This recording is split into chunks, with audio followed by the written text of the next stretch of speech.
వినుటకు చెవులు దేనికి ఇచ్చాడు? వినడానికి చెవు కలిగిన వాడు, అంటే సందేశాన్ని చెప్పి వినుటకు చెవులు గలవాడు వినుగాక అని చెప్పాను. అంటే దాని సందేశాన్ని స్వీకరించడానికి వాళ్ళ యొక్క ఏమండి చెప్పింది వినాలి. అపోస్తలుల కార్యాలు 16వ అధ్యాయంలో ఈ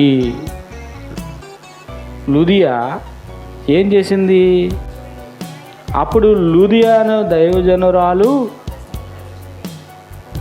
ఏం చేస్తుంది? చెప్తుంటే సంగతులు, దేవుని సంగతులు చెప్తుంటే ఏం చేస్తుంది? వింటుందా? కుంకుమ అమ్ముకుంటుందా? లేదా పసుపు అమ్ముకుంటుందా? లేదంటే చీరల గురించి మాట్లాడుతుందా?